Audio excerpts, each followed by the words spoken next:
order soon because they have to. They have to. Oh, we're going to meet.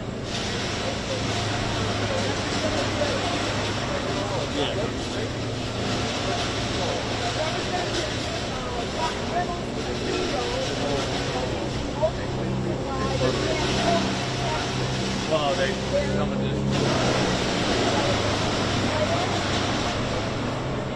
testing 1 2 test 1 2 testing 1 2 3 4.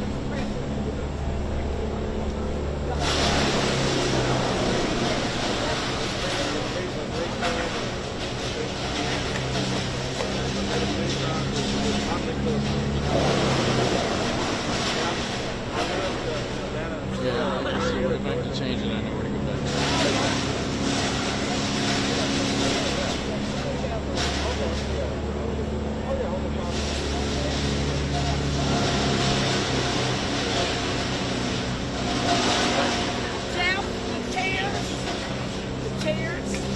Right. We have some chairs You need to help? sit on.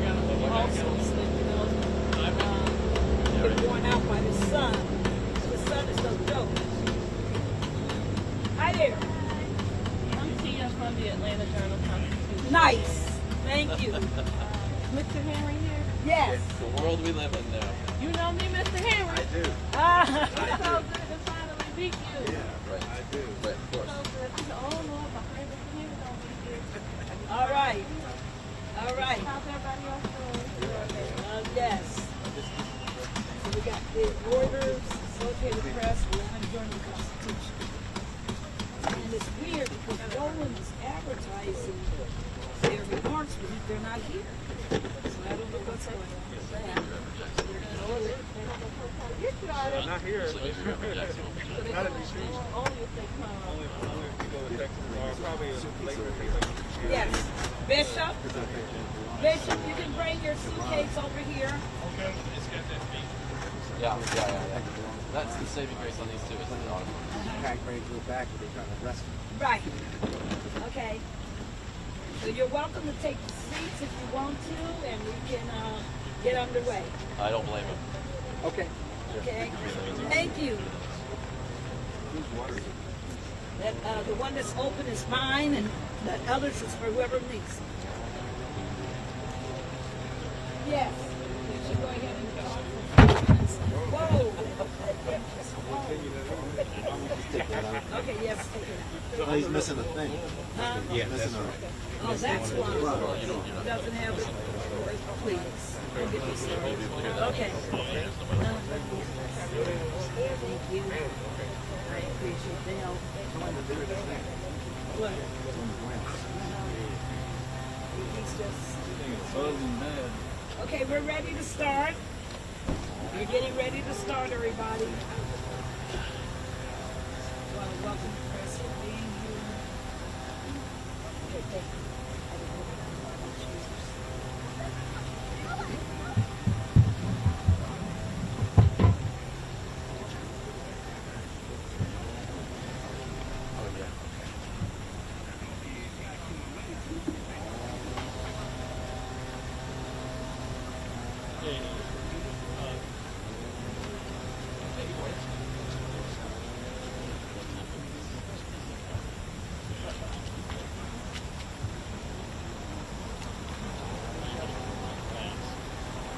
I think you would have if I didn't live within a mile. Yeah.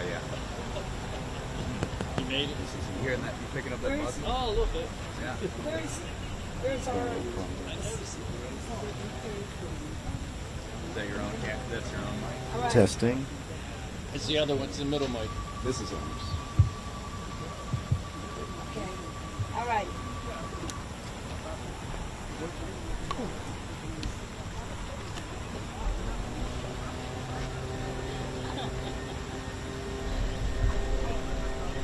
Oh, thank you. Thank you so much. Oh, okay. You're hidden. Okay. All righty. Okay. See another button? Oh, yes. Where did this go? Jeff, is that Jeff still? Because there's buttons in the car. Ready? We're ready.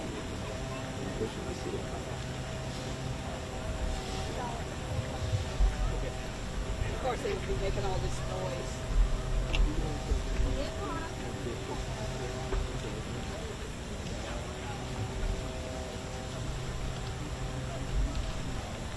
Right. Good morning, everyone. Good morning. I'd love to say that this is a wonderful day in our nation's capital, but I cannot say that based upon what has happened and what has, more importantly, what has not happened.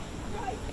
What has not happened is that our Senate of the United States is not in session right now.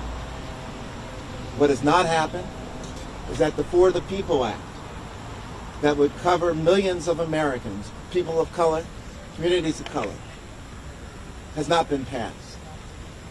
What has not happened is that what is necessary to be certain that our democracy is protected and that right to vote is protected has not happened. But one thing that I am confident of that will happen is that the American people will rise up and demand that the Senate come back into session Yes. and pass the For the People Act and to protect every American's right to vote. My name is Attorney Darrell Jones. I'm the chairman of the board for the Transformative Justice Coalition and one of the co-leaders of the Transformative Justice Coalition, along with Attorney Barbara Arnwine. As we stand here today, the question became, what will you do now that the Senate has gone into recess, now that Senator Cruz had used the filibuster to stop the For the People Act from being debated, passed potentially by the Senate? The answer to that question stands behind us today. The answer to that question is here with us this morning. Yes. We will lift up and fight in the spirit of Congressman John Lewis for every American's right to vote. I am so pleased to have with us today from Georgia, the niece of Congressman John Lewis in the person of Angela Lewis Warren, the brothers of Congressman John Lewis out of Alabama, Henry Lewis, as well as Samuel Lewis. We wanted to open this session up in a way that I think Congressman Lewis would want us to open it up, and that's with a word of prayer. And I'm going to ask Bishop Tavis Grant with the Rainbow Push Coalition if he will come forward and give us a moment of prayer, and then we'll go into the substance of this press conference. Bishop Grant.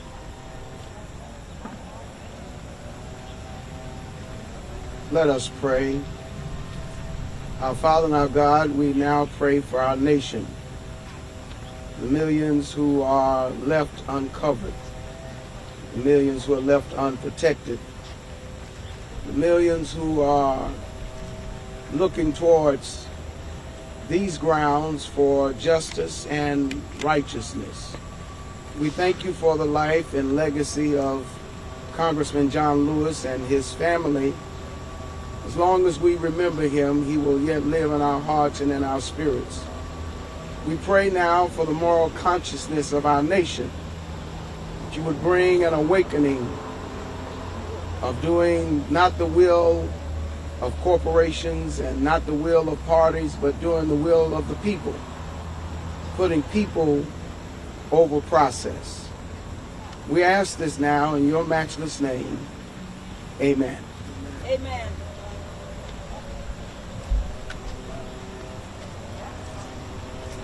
It is indeed a hot day here in Washington, D.C., anticipated to be somewhere around 100 degrees and everything. But you know, we come here today not because of the heat that's in Washington, but because of the heat that needs to be put on Washington. Yes. And it is in that light, it is with that understanding that we come here today demanding that Senator Schumer call the Senate back to session Yes. to finish their job, Now. to protect the American voters. In an understanding of what's going on and where we stand with regards to millions of Americans potentially being abandoned at the ballot box, we're asking that the president of the Transformative Justice Coalition, a woman we refer to as the voting rights champion of America, the election protection Queen Mother, come forward, bring some remarks with regards to where we are and where we're going and what we demand that the Senate do. She is the President Emeritus of the Lawyers Commission for Civil Rights under law, one of the leading scholars in voting rights and one of the leading attorneys. It's no other than Barbara Arnwine. Barbara. Thank you. Good morning, everyone. We want to first of all thank you for being here. We want to thank Daryl Jones for his leadership of the Transformative Justice Coalition. We are joined here today, this morning, by heroes in this movement. We have a current fight that is worthy of the same spirit and stamina that our hero, John Lewis, brought to the Selma, to the Edmund Pettus Bridge in 1965 that led to the passage of the Voting Rights Act of 1965, which is under serious attack and is being assaulted by state legislature after state legislature. We are so happy that we've been joined by the family of the late, amazing John Lewis. They have traveled hours from Alabama. They have traveled early morning from Georgia to be here to say to the American people that we will never abandon this fight, that we are here to make sure that even if the Senate fails to do its job, even if the Congress is empty, their chambers are empty right now, that we carry the fullness of his voice, the fullness of his purpose, the fullness of his mission today. That's why they have come to Washington, D.C.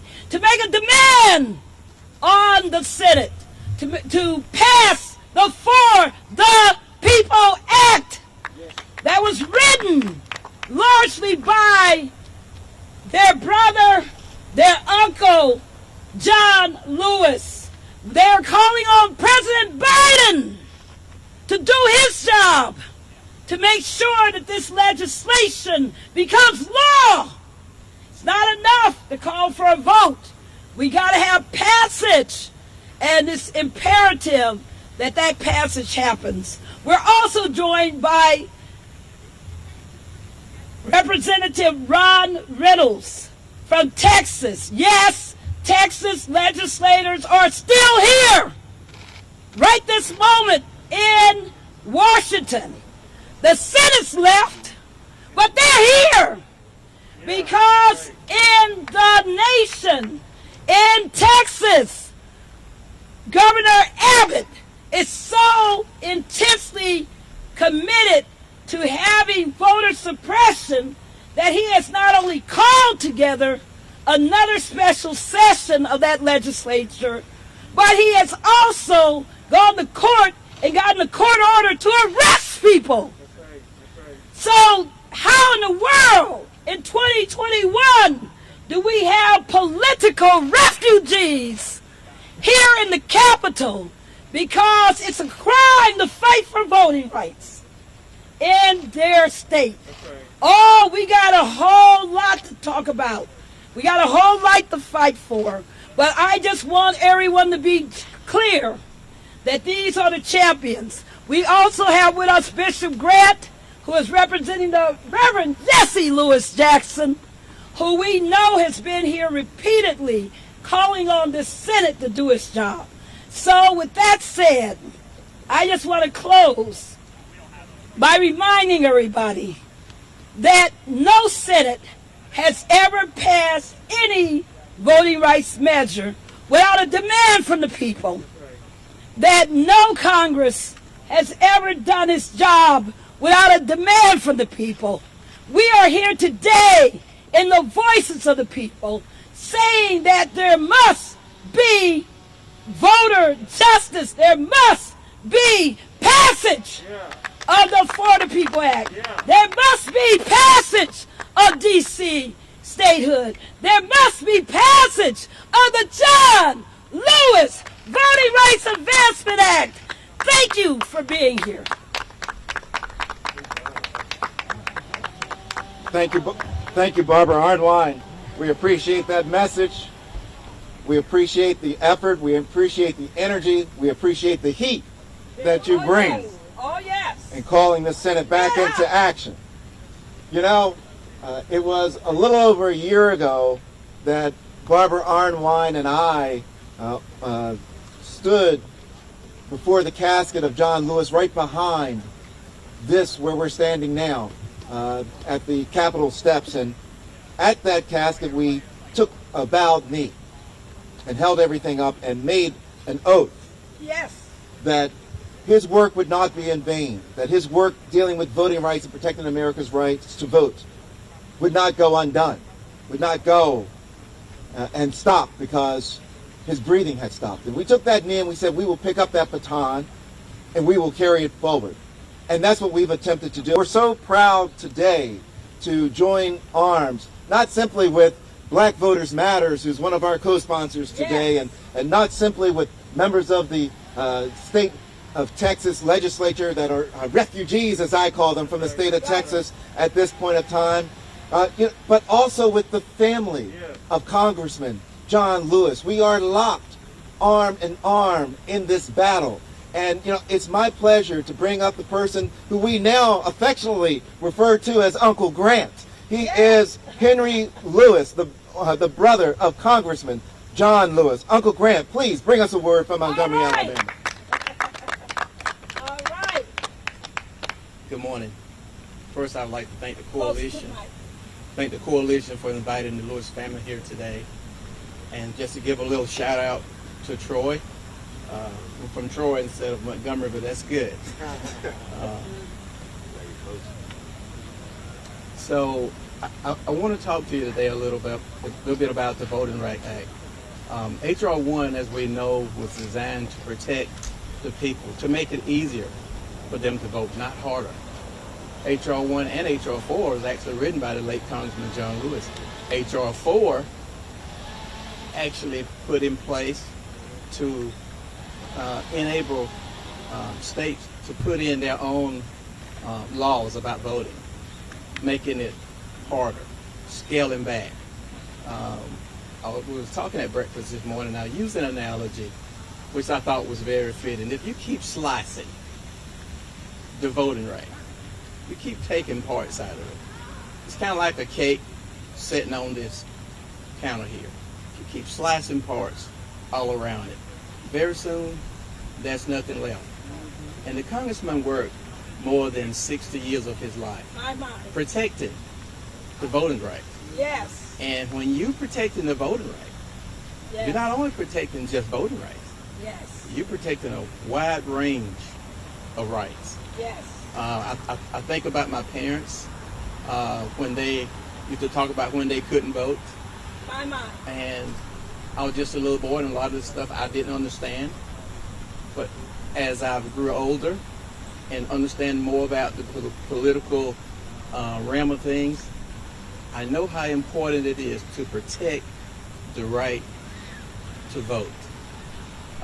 I have little grandkids that participate in the voting process the last few years. They're now, I think the oldest one is 22, but I'm worried about my two little young grandboys, my 7 and 8 year old. When they become 18, after 20, what's going to happen? Is it still going to be there, or going to be even harder for them to participate? I don't think that would be fair. I think we would be doing the world, the nation, a lot of harm. I think about a year ago when we was actually inside of this building, the Capitol, when my brother John was lying in state, and I thought to myself, you know, he's passed on, but we as a people have to pick up the torch and carry it forward. Yes. And my family and I has started to pick that torch up. Yes. Because we know how important his journey was. And Yes. he had a long journey, and he used to tell me, I can't give up. I got to keep fighting. My. And he fought until the very end. As we all know, the congressman had an op-ed come out after he passed. Yes. So he was giving us direction in which to take. And I feel that was so important. I have a little grandson that's 8, and he loved his Uncle Robert, and he talks about now. Sometime I can tell him, Jackson, put that telephone down. He said, Granddaddy, come and look at what I'm listening to. He'd be pulling up articles and statements and videos of his late uncle. All right. And talk about how much it means to him. So I think generations on down, this torch would be lifted, continue to be lifted. But today, at this present time, Congress and the Senate have to pass the Voting Rights Act. Because if they don't, our nation as we know it now is going to be so far behind, because we as a people can't get there separately. We have to get there together. My brother once told me that voting is one of the most powerful weapons that we have in a democratic society. And that is one thing among a lot of others that I truly agree with him on. So let's just keep this fight going. Keep this drive going. Keep his dreams alive. Because if we don't keep it alive, then all of his work would be in vain. Yes. And believe me, he put in countless hours, countless years, countless lifetimes. I used to ask the late congressman, because I'm 12 years younger, and I thought I was close to retiring age, which I have recently. I used to ask him, Congressman, when are you going to retire? He said, I think they're going to have to pull my boots off. Oh. That means he was going to work a lifetime. Yes. And his pet peeve was voting rights. And he truly worked a lifetime trying to keep the voting right intact. So it's important to pass H.R. 1 and H.R. 4 to keep it from being harder for us to vote, for oncoming generations to vote, because it's going to have a trickle-down effect. If you slice it now and it's never repaired, then oncoming generations is going to have even more problems that's going on now. So thank you very much for having us, and on behalf of the entire Lewis family all over the world, Yes. we're so happy to be here, and thank you again. All right. Yay.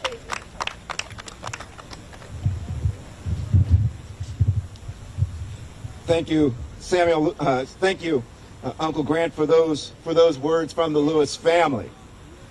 You know, I think back to many of the meetings and opportunities that Barbara has had and I have had to meet Congressman Lewis, and one of the things, as Uncle Grant was speaking, that comes to my mind is one of the phrases from Congressman John Lewis that we put on our banner at the Transformative Justice Coalition, and that is, if not us, then who?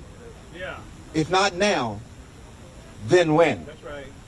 And I think of that, and I think of what Uncle Grant just shared with regards to Congressman Lewis saying that in the fight for voting rights, he's going to be on the field, and you'll have to pull his boots off of him to get him off that field. And I'm so proud today to know that the family of Congressman John Lewis is in the battle. Yeah. They're on the field. Yes. Yeah. They're committing themselves. Yes. They're committing their souls. They're saying we're going to be there fighting with you because we know that the principles with which we grew up with, those family values, are what's at stake when you start attacking the right to vote. So I am so pleased to bring up another brother of Congressman John Lewis, another person from Troy, Alabama, in the person of Samuel Lewis. Mr. Lewis.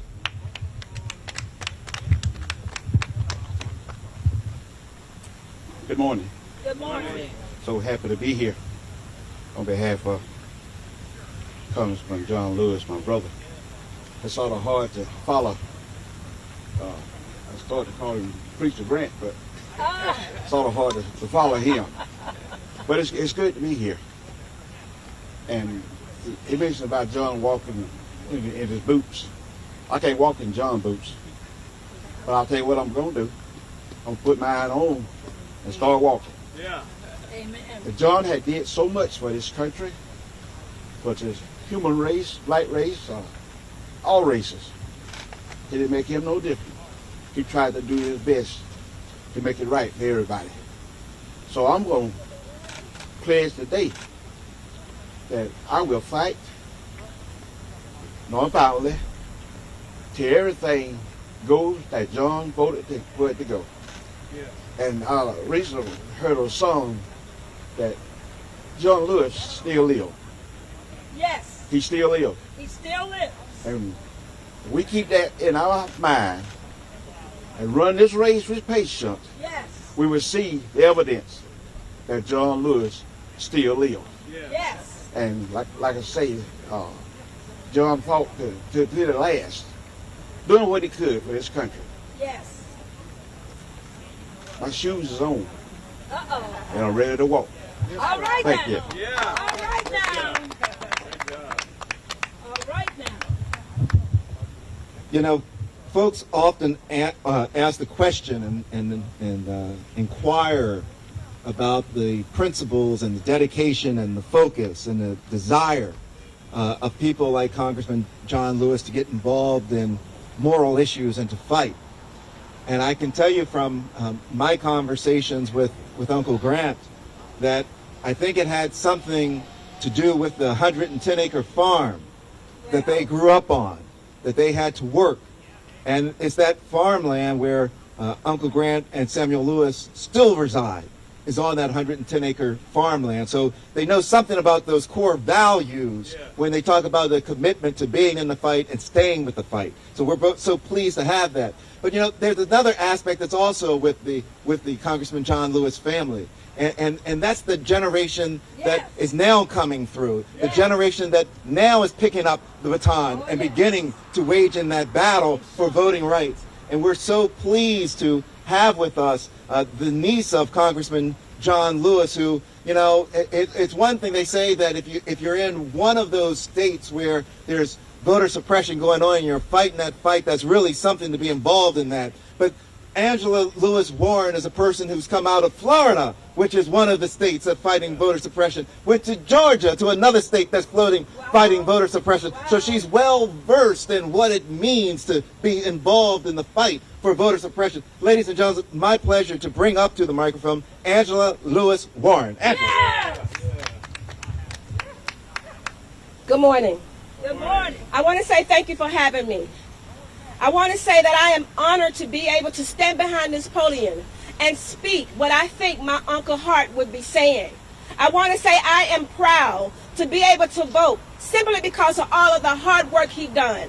I am able to vote because of the beating he went through. And because of that, I stand here proudly, like my uncle said, putting on my shoes, ready to fight, ready to walk, ready to stand still, ready to sit if I have to do what's needed to make sure this vote, this act is passed. Yes. SR will be passed. SR 2 will be passed. HR 1 shall be passed. HR 4 shall be passed. Why? Because we need to make it easy for us to vote. We need to make sure we capture the information that will make it possible for people to vote without being persecuted, without being ridiculed, without being held down, pressed down. We've been pressed down long enough. Now it's time to vote. Now it's time for us to be able to vote freely. Now we have to focus on our future.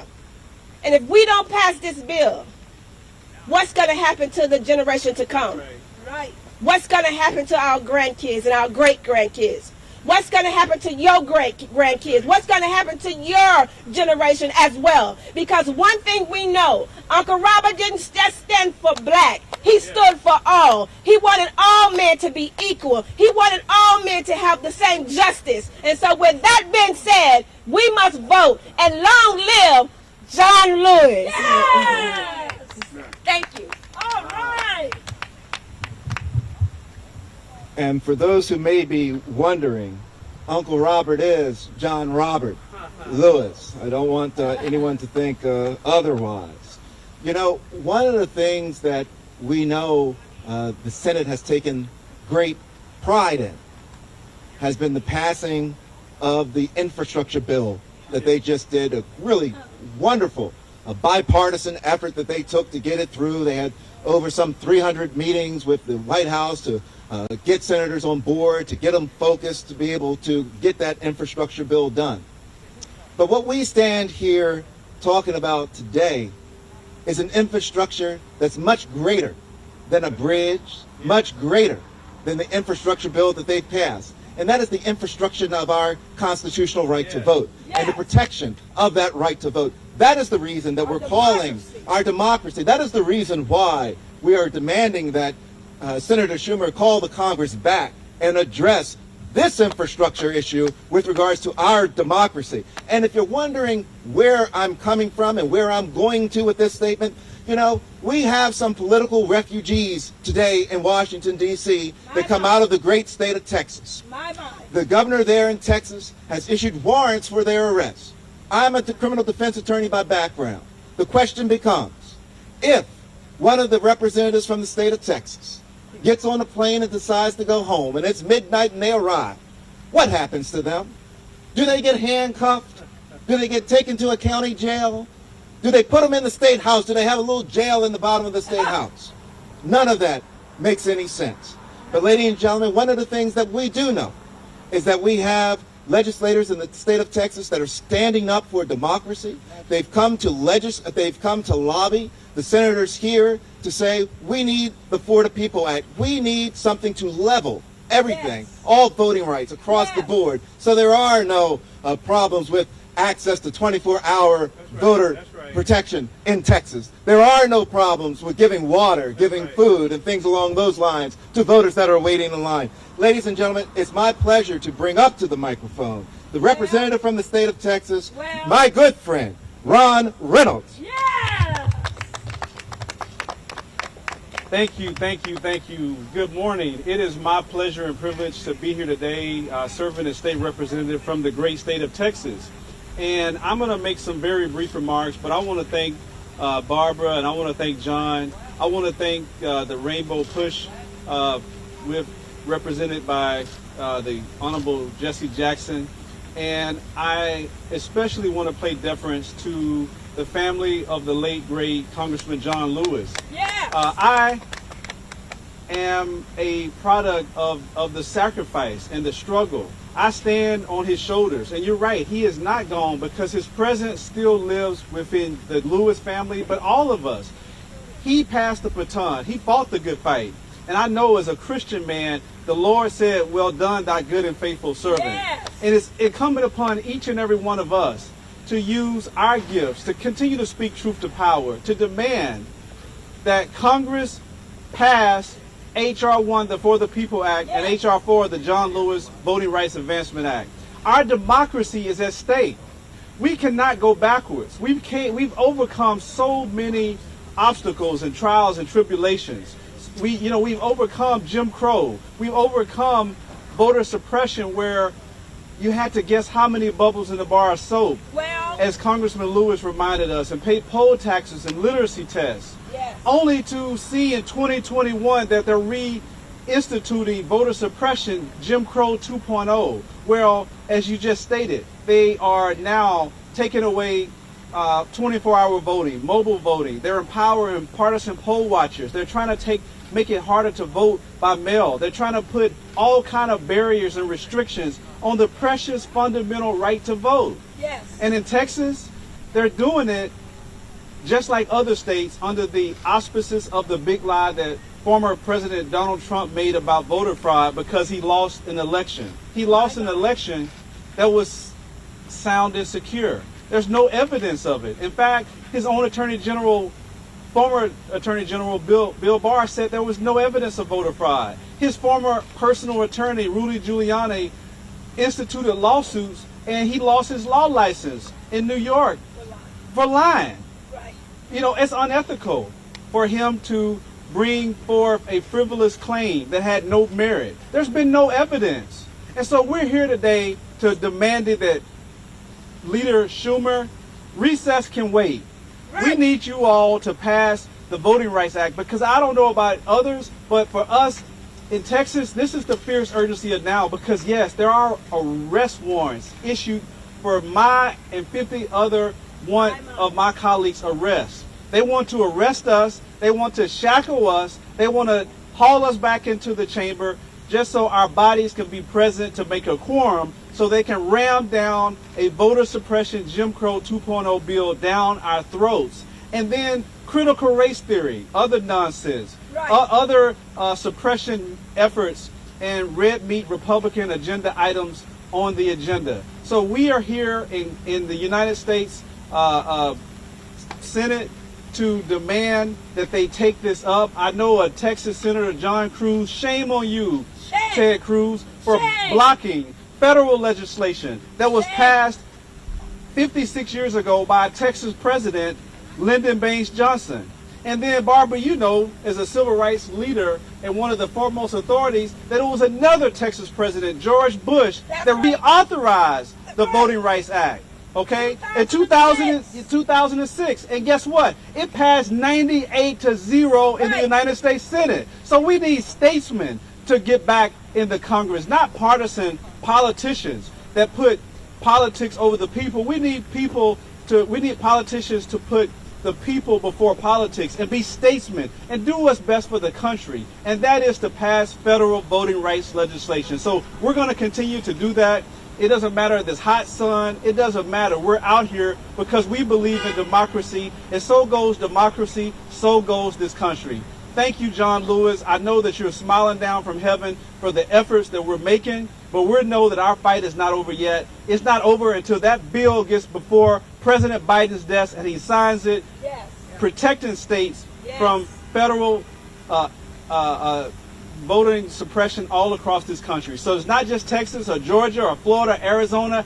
They're going to go to other states. And that's why we're here to fight. God bless you. Thank you. Hero.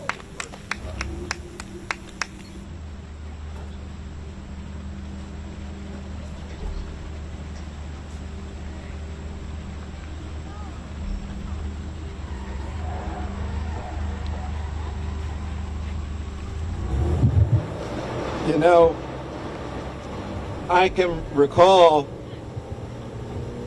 not even 2 weeks ago having the opportunity to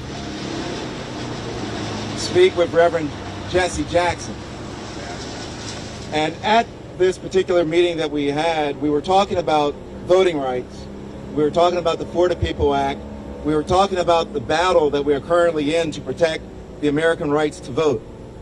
And the one thing that Reverend Jackson said that really stood out to me was that he said, if you don't fight, you won't win. That's right. That you've got to get in the fight. You've got to try. You got to push forward. And I'm so pleased to bring forward now the representative from the Rainbow Push Coalition who's been in the fight. He's dead. He was down in Austin, Texas, leading leading the marchers down there, fighting for the right to vote. He was down in Chicago, pushing for the right to vote. He's in D.C. constantly fighting for the right to vote, meeting with senators, doing whatever he can with Rainbow Push Coalition to be certain that every American's right to vote is properly protected. He's none other than Bishop Tavis Grant with the Rainbow Push Coalition. Bishop Grant. Yeah.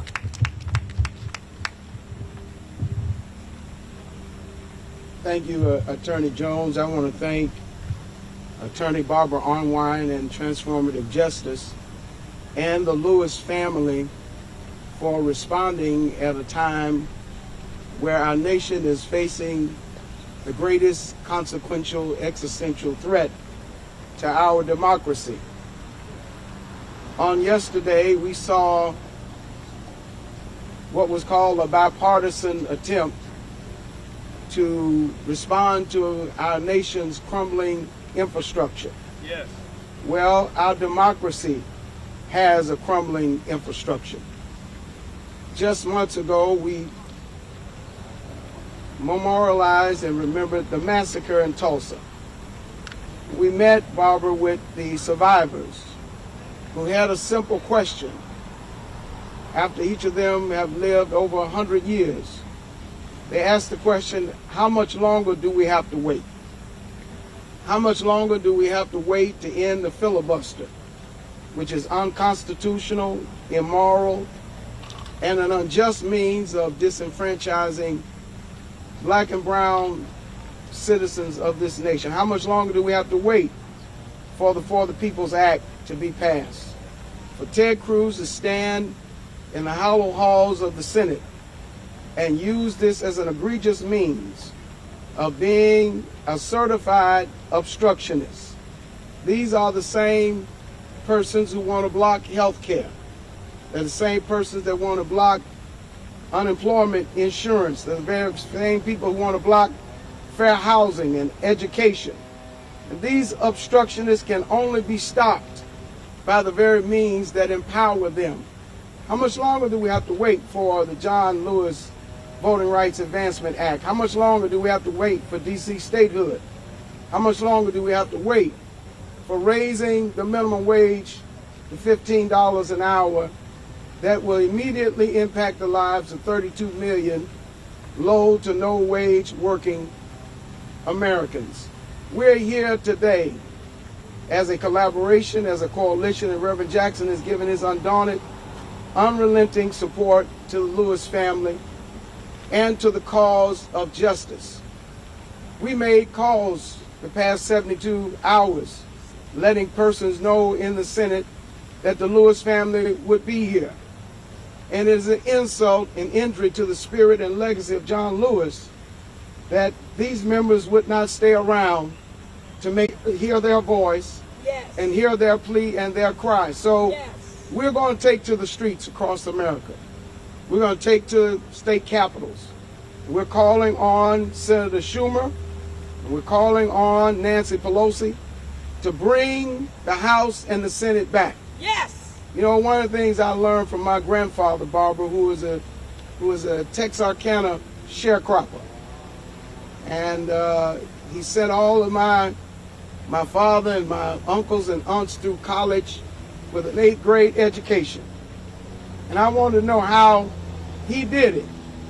And he did it simply by having an unrelenting work ethic. And here's what he said: I got to keep going out in the field until I get what I want.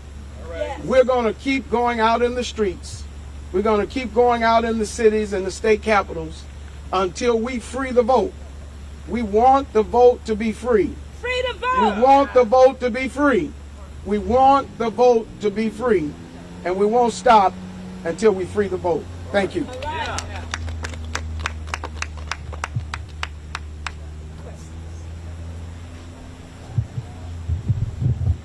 You know, one of the questions that was asked is, why aren't we on the steps of the Capitol for this press conference? And I think that the answer to that question is quite simple. That answer is because we know that in order for the For the People Act to have its best opportunity to pass, that you've got to address the filibuster. That's right. And in addressing the filibuster, the question is, can it be done? And we know that historically, the filibuster has been addressed, has been adjusted to allow members of the Supreme Court to be exempt from federal judges to be exempt from the filibuster.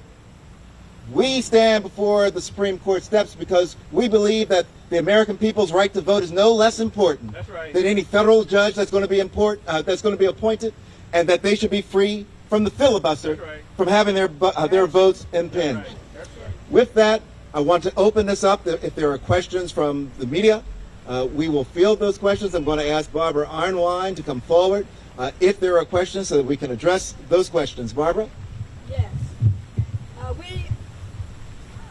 We invite the media now to ask any questions that you have for all of our speakers, because we want to answer your questions, because we want the American people to be educated, and we are so grateful that you have come out today to be part of this discussion. So with that, I see a question here from the Atlanta Journal-Constitution. Hold on 1 second. Take it back. You can, yeah, we'll. Oh, yeah.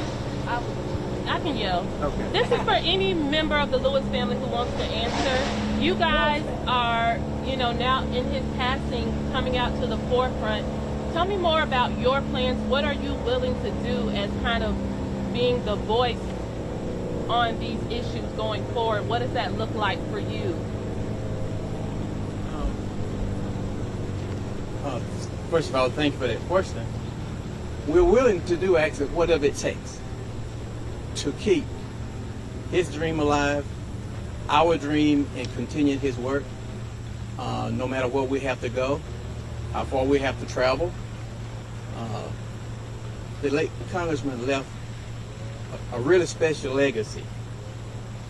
Our dream is to keep his dream, his legacy, moving forward. And that means getting up in the morning, putting on our boots, catching a plane to Washington, driving a car to Atlanta, speaking in Troy, Alabama if necessary, right, wherever the case may be. Yes. That's what we'll do. Thank you. All right. I also want to point out for the media and for everybody that tomorrow at 11 o'clock, there will be a rally of civil rights organizations in front of the White House. The Lewis family are featured honorary guests for that. And they will be calling on the other part of this equation, which is the White House, President Biden, to do his job. 300 meetings plus on the infrastructure. That's right. Where are the meetings? That's right. Where are the equivalent meetings for voting rights? You can't even count 50 of them. Go through their roster and find me 50 meetings. This is not acceptable.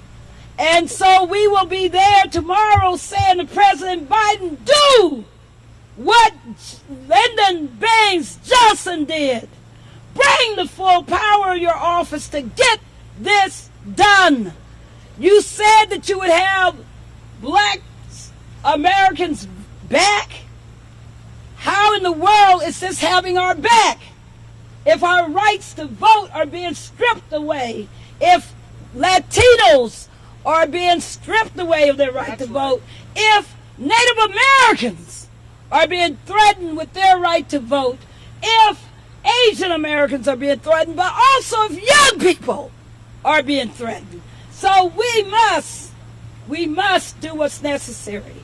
Are there any other questions? Any other questions? Thank you very much. Well, with that said, let me close. And I just want to remind people that this battle is not over. This is just the beginning. We will continue, as you saw over the last several weeks, You've seen arrests. You've seen civil disobedience in the streets. Daryl has gone to jail. I've gone to jail not only 3 times here, but also in Phoenix. We are prepared to go where the people call us. And I want you to know they're calling us from everywhere. They're saying, Florida, please come. They're saying, South Carolina, please come. They're saying, come back to Texas. They're coming, Wisconsin, please come. Michigan, please come. They're calling all over the country because our rights are under attack. So I just want us to, you to know that this battle will continue. We are so blessed, so honored, so grateful for the leadership of the John Lewis family in this struggle. And with that said, I want to thank all of you for coming, and please follow us, follow our activities at votingrightsalliance.org as we keep on moving on, because this is our work. I want to say a special thanks for our wonderful friends from Citizens United, our wonderful friends from all the other great organizations. In fact, I see Cliff Albright from Black Voters Matter has just arrived. He took an early flight to get here today, and we will let Cliff bring our closer to this amazing press conference. Come on, Cliff Albright. Hey, Barbara, how you doing? Yes. Good morning, everybody. It is such an honor to be here with my good friends Barbara and Daryl, and an even greater honor, if you don't mind me saying, Barbara, to be here with the family of John Lewis, who has been an inspiration to so many of us who are in this fight. So many of us who believe that we who believe in freedom cannot rest until it comes. And so, you know, I'm not going to take up much time because I know that we're at the end of the press conference, but you know, I'm sure that Barbara and Daryl and others have talked about, you know, where we are in this moment. You know, I'm sure that others have talked about like what happened with the Senate in the middle of the night as they tried to present the For the People Act, and it was turned down by one senator. All it takes is one, you know, in this so-called world's greatest deliberative body. Must go. That's right. The filibuster must go. Right. We cannot allow the same filibuster that has been used literally for over 100 years to block civil rights. We cannot allow it to continue to block the voting rights battle of this generation, the voting rights battle that we're in today. And so we're here to say that the filibuster must go. We're here to say, you know, we were trying to say recess can wait, but evidently they felt like recess can't wait. And so I guess we might have to change it up to recess needs to end and y'all need to come on back. You know, but I think I want to say this, and I'm going to just close with saying this, you know, as we're here with John Lewis's family.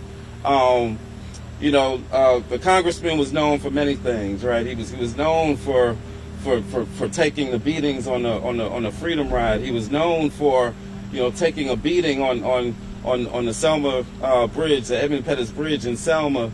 You know, but I think one of the things that and of course he's known for saying that, you know, sometimes you got to get in good trouble. Good trouble, right? When you see something wrong, sometimes you got to get in the way and get in some good trouble. And that's the moment that we're at right now. And this is the call that I think we're all making to everybody watching this, to everybody listening. You know, we are at a moment now where it cannot be business as usual. We are at a moment now where, you know, phone calls are good and texting is good and all of that is good. But we are at a moment now where we have got to be willing to count the cost the same way that John Lewis did, the same way that our previous movements have. We got to be willing to count the cost and engage in what Congressman Lewis and Dr. King and the entire movement and Ella Baker used to talk about as nonviolent direct action civil disobedience. That is the moment that we are in now. We have got to face the facts that anything less than that, anything less than us putting our bodies on the streets, us being willing to get arrested, us being willing to do sit-ins, anything less than that is not going to move this body, which is now demonstrated, many of whom have demonstrated that they are more committed to the filibuster than they are to our voting rights. And so in order to communicate this message, we have all got to be willing to engage in what Dr. King talked about, is that constructive tension, that creative tension that exists when you engage in nonviolent civil disobedience. It's going to have to be that kind of tension and that kind of action. That is what's needed in this moment. And so while they are on recess, part of the call that we are making is, we've been saying recess can wait, but doggone, if you're going to do your recess and go on back home, you're going to be hearing from us in your districts, at your offices, and until they come back to finish the job that they've tried to start at 4 o'clock this morning, that they should have finished before they went on to recess. That is the demand that we're making. That is the call that we're putting out to anybody who's watching this, anybody who can, including the president. Thank you, Barbara. The president has got to pick a side.